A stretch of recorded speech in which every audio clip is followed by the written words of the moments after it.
आखिर कलश में ऐसा क्या है? कलश के अंदर आखिर ऐसा क्या विराजमान है कि 33 कोटि देवता उस कलश के अंदर आकर बैठ जाते हैं महाराज?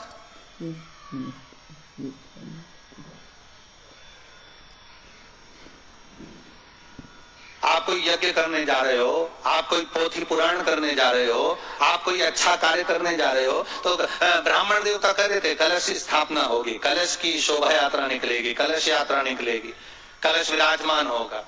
और आज हर की पौड़ी पर, प्रयागराज में या उज्जैनी में, नासिक में जो बड़े बड़े कुंभ के मेले होते, कुंभ का मतलब भी तो कलश से होता, उसकी महत्वता क्यों है?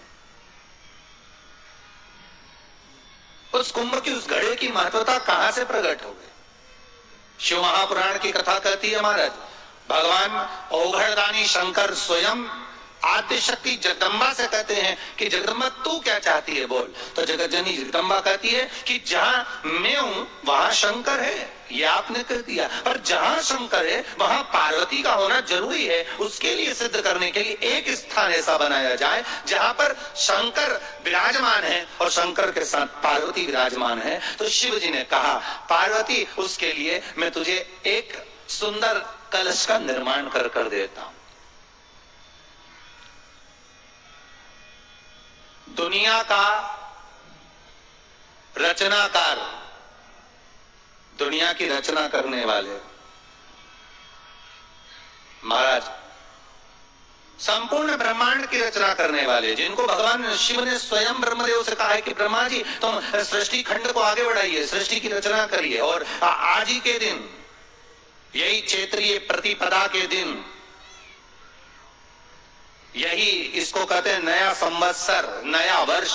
हिंदू धर्म में क्यों कहा जाता है? आज ही के दिन ब्रह्मा जी ने महाराज सृष्टि की रचना करना प्रारंभ करा था। आज ही के दिन भगवान शिव और ब्रह्मा का संवाद हुआ था। सीधे भगवान शंकर ब्रह्मदेव के पास जाकर बोले थे, हे ब्रह्मदेव आप सृष्टि की रचना करिए। तो ब्रह्मा जी ने पूछा था, सारे नक्षत्र आपने बनाए, सारे दिन आपने बनाए, सारी घड़ियां आपने बनाई, सारा पल आपने बनाया, मनुष्य की श्वास गिनती, काउंटिंग, अर्थात मनुष्य के शरीर की रोमावली, ये सब आपने निश्चित करी। आराधना का एक स्मरण का सुख है हमारा। ज्योत का विधान है, नवरात्रि में देवी की ज्योत लगती है, अखंड ज्योति लगती है, जवारे बुआए जाते हैं, कलश लगता है। ज्योत का भी विधान है, जिसके यहाँ दिया अखंड जलाया जाता है, अगर वो दिए की भागवत में स्पष्ट किया गया कि पूर्व की ओर मुख करा हुआ दिया, अर्थात पूर्व की ओर ज्योत जो जलाई जाती है वो संपदा की वृद्धि करती है। पश्चिम की ओर मुख कर जो ज्योत लगाई जाती है महाराज, वो वैभव को देती है। और उत्तर की ओर जो मुख कर ज्योत जलाई जाती है, उत्तर की ओर जो ज्योत का मुख रहता है वो आयु की वृद्धि करती है, घर में अकाल मौत को रोकती है।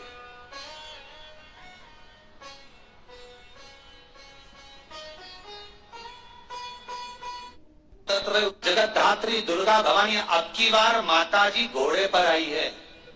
हर बार देवी बदल बदल के आती है, इस बार जो नवरात्रे आए वो घोड़े के आए। तो घोड़े पर जो देवी जी आती है वो समृद्धि को देने वाली आती है, लक्ष्मी की वृद्धि करने वाली आती है। जैसी घोड़े की रफ्तार होती है उस रफ्तार से लक्ष्मी घर में आती है। तो ये मत सोचना कि कोरोना महामारी ने हमको नीचे गिरा दिया या कोरोना महामारी ने रोक दिया, कमाई के स्रोत रोक दिए, धन रोक दिया, चिंता मत करना। मेरी माँ जगतजननी दुर्गा भवानी अब की बार घोड़े पर आई है। साल भर में इतना धन दे देगी कि आपने पीछे के 4 साल में नहीं कमाया होगा, इतनी मेरी माँ भंडार भर देगी। ये घोड़े पर आई है, कोई साधारण नहीं हो सकता। देवी भागवत में स्पष्ट किया गया, जब जगदम्बा मगर पर आती है उसका भाव अलग है, और जगदम्बा जब हाथी पर आती है उसका भाव अलग है, और जगदम्बा जब घोड़े पर आती है तो जगत को समृद्धिवान बना देती है, वैभव में कमी नहीं। अभी भले दुनिया के लोग अभी रोते हैं कि पैसा नहीं आ रहा, कोरोना महामारी ने सब तोड़ दिया, रोक दिया, पर चिंता ना करना। मेरी माँ अगर घोड़े पर आई है तो उसका सुख आपको जरूर मिलेगा। एक जरा सी मिट्टी की दुकान भी अगर आप खोल कर बैठेंगे तो चांदी और सोना के बराबर कमाएंगे, इतना धन देगी वो माँ। साधारण नहीं है मेरी माता। तात्विक सुख का आनंद देने वाली, लाभ तत्व प्रदान कर। और नवरात्र में भी अगर आपकी कोई कामना है, आपकी अगर इच्छा है, आपका मन है, तो जगत जननी की आराधना करो।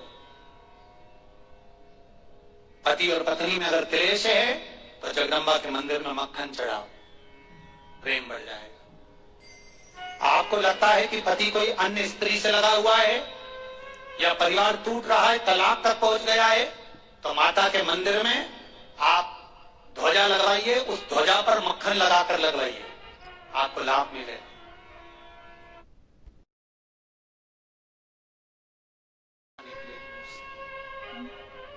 मां जगतजननी की आराधना, जगदम्बा की उपासना। नवरात्रे में 9 दिन में से कोई एक दिन ऐसा ले लो जिस दिन कन्याओं का भोजन कराओ, साथ में उनको लाल चुनरी उड़ाओ या कोई लाल वस्त्र, लाल पूजन की सामग्री उनको दो, सुख मिलेगा, आनंद है।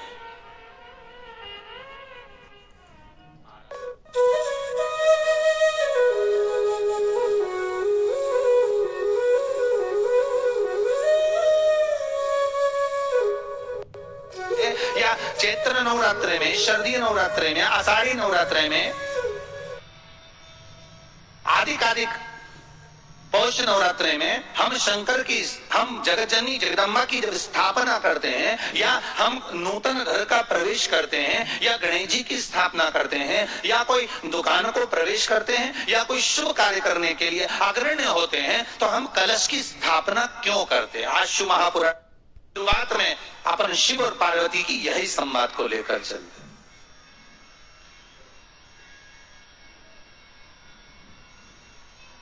आखिर कलश में ऐसा क्या है? कलश के अंदर आखिर ऐसा क्या विराजमान है कि 33 कोटि देवता उस कलश के अंदर आकर बैठ जाते हैं? महाराज,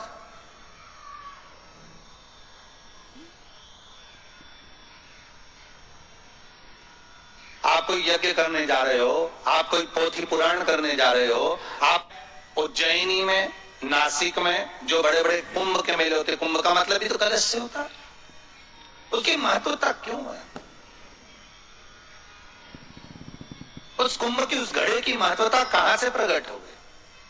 शिव महापुराण की कथा कहती है महाराज, भगवान ओघड़दानी शंकर स्वयं आद्य शक्ति जगदम्बा से कहते हैं कि जगदम्बा तू क्या चाहती है बोल। तो जगतजननी जगदम्बा कहती है कि जहां मैं हूं वहां शंकर है, ये आपने कह दिया, पर जहां शंकर है वहां पार्वती का होना जरूरी है। उसके लिए सिद्ध करने के लिए एक स्थान ऐसा बनाया जाए जहां पर शंकर विराजमान है और शंकर के साथ पार्वती विराजमान है। तो शिव जी ने कहा, पार्वती उसके लिए मैं तुझे एक सुंदर कलश का निर्माण कर देता हूं।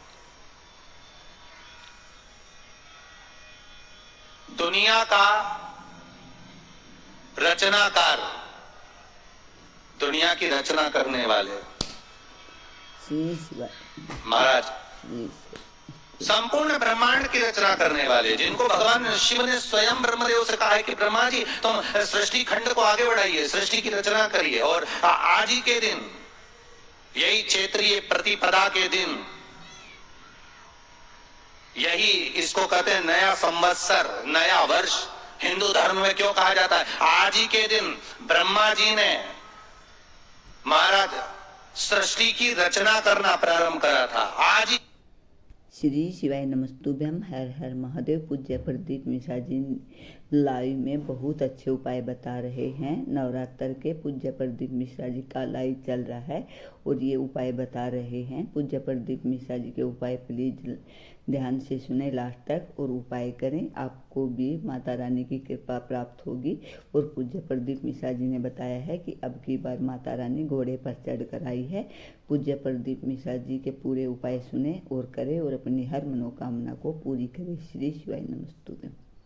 2 दिन जवारे बोए जाते हैं। रामानुज संप्रदाय से जुड़ा हुआ है, नारायण की पूजन कर रहा है, उसके घर में भी जवारे बोए जाते हैं। पांडुरंगा हरि विठ्ठल की उपासना कर रहा है, उसके घर में भी जवारे बोए जाते हैं।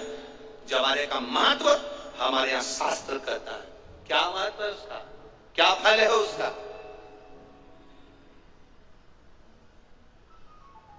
महाराज, जब देवी माता ने दुर्गा भवानी को पंचायत में बुलाया, शिव पंचायत में मां दुर्गा बैठी हुई है, और शिव पंचायत में जब दुर्गा भवानी बैठी, उपद्रवियों ने उपद्रव मचाया, अहंकारियों ने अहंकार मचाया, असुरों ने, राक्षसों ने हाहाकार मचाना प्रारंभ करा। तब उस समय पर देवाधिदेव महादेव माता पार्वती को देखकर, दुर्गा भवानी को देखकर मुस्कुरा रहे थे।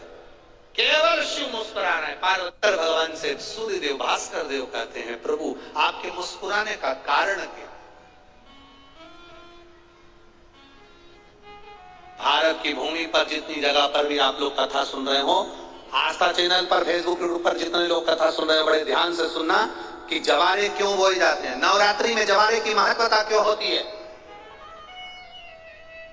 क्यों बोया जाता है, मिट्टी में गेहूं डालकर क्यों उत्पन्न किया जाता है, उसकी महत्वता क्या है? सूर्य नारायण पूछ रहे हैं भगवान देवाधिदेव महादेव से, आप दुर्गा भवानी को देखकर मुस्कुराए, आप हंसे हैं, आपके चेहरे पर प्रसन्नता आई है, कारण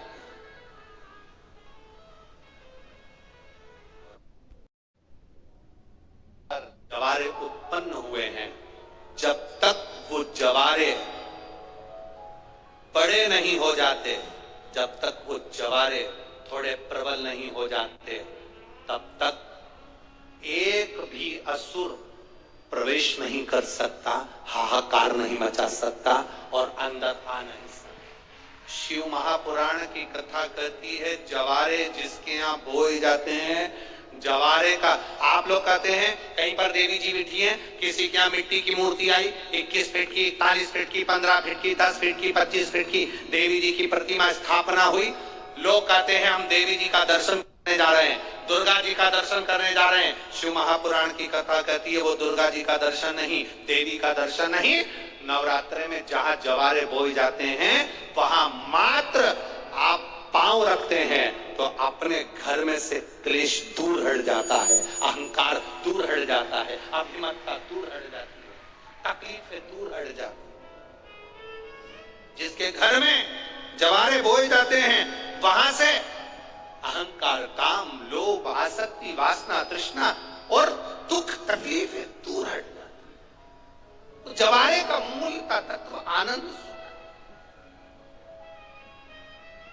महाराज, उसको समझने वाला समझ सकता। चैत्री नवरात्रि का 5वां दिन रहा है और मान लो कि आपके घर में किसी बच्चे की, लड़के की या लड़की का या मंगल विवाह नहीं हो रहा हो, या शादी नहीं हो रही हो, या उस लड़के लड़की के लिए बहुत प्रयास कर लिया आपने, उसकी शादी हो ही नहीं रही, अथक प्रयास आपने कर लिया और उसका मंगल विवाह नहीं हो रहा, तो ये देवी भागवत में स्पष्ट कहा गया, देवी भागवत में वर्णन किया गया, देवी भागवत में वर्णित किया गया। और देवी भागवत में कहा गया कि आम का जो पत्ते होते हैं, आम का जो पत्ता होता है, आम का जो पल्लव होता है, उस आम के पत्ते पर हल्दी बनेगा। बस अंतर इतना है, जो हल्दी का स्वस्तिक है उस पर कंकु के चावल अर्थात रौली के चावल, रौली कुंकू के चावल रखना है, और जो सिंदूर का है उस पे हल्दी के चावल रखना। इतना रखकर जिस लड़का लड़की का विवाह नहीं होता उसकी हथेली पर रखकर उसका नाम और गोत्र बोलकर महाराज उसको ले जाकर नीम के पेड़ के नीचे उसको रख दिया जाता है। मात्र 3.5 या 4 महीने ऐसे रहते हैं जिसके अंदर उस लड़का लड़की का विवाह पक्का हो जाता है। जिसका विवाह नहीं होता केवल उसी के लिए। और नवरात्रि में भी देवी की आराधना का एक स्मरण का सुख है महाराज। जोत का विधान है, नवरात्रि में देवी की जोत लगती है, अखंड ज्योति लगती है, जवारे बुआए जाते हैं, कलश लगता है। जोत का भी विधान है, जिसके यहाँ दिया अखंड जलाया जाता है, अगर वो दिए की लो, दिए की बाती अगर दक्षिण दिशा की होती है तो उसके घर में साल भर में एक घात जरूर होती है।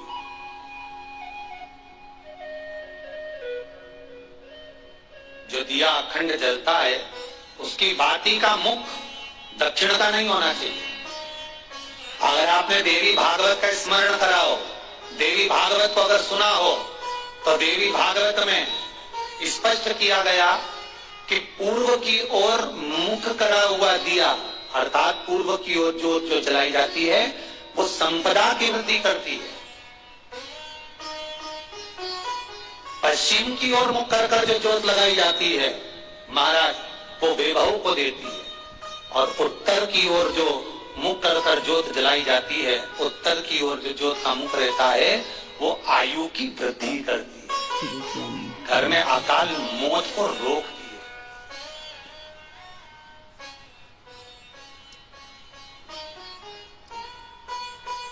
रात्रि का जो भाव तत्व है उसको भी अच्छे से समझ लेना।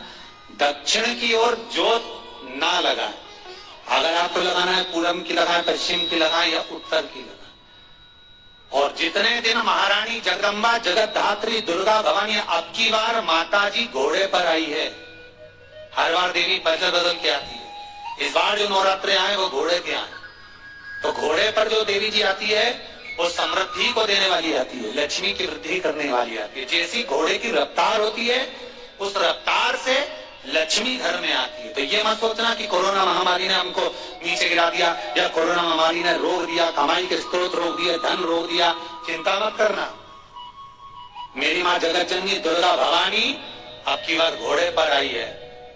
साल भर में इतना धन दे देगी कि आपने पीछे के 4 साल में नहीं कमाया होगा, इतनी मेरी माँ भंडार भर देगी। ये घोड़े। श्री शिवाय नमस्तुभ्यम, हर हर महादेव। आपने पूज्य प्रदीप मिश्रा जी की कथा और लाइव में सुना कि पूज्य प्रदीप मिश्रा जी ने 4 उपाय कितने अच्छे बताए हैं। और पूज्य प्रदीप मिश्रा जी ने ये भी बताया है कि नवरात्रि में हमारी जो अखंड ज्योत है उसका मुख किस तरफ होना चाहिए। पूज्य प्रदीप मिश्रा जी ने हर एक बात बहुत अच्छे से समझाई है। और पूज्य प्रदीप मिश्रा जी ने अब की बार माता रानी घोड़े पर सवार होकर आई है, और माता रानी अब की बार सभी की मनोकामना पूरी करने वाली है, क्योंकि घोड़े पर जब भी माता रानी आती है तो बहुत ही धन धान्य से लबालब होकर आती है, और हम जैसे भक्तों में वो देकर जाती है। इसलिए माता की भक्ति करने से हमारे घर में सुख समृद्धि और शांति आती है। अगर आपको मेरी वीडियो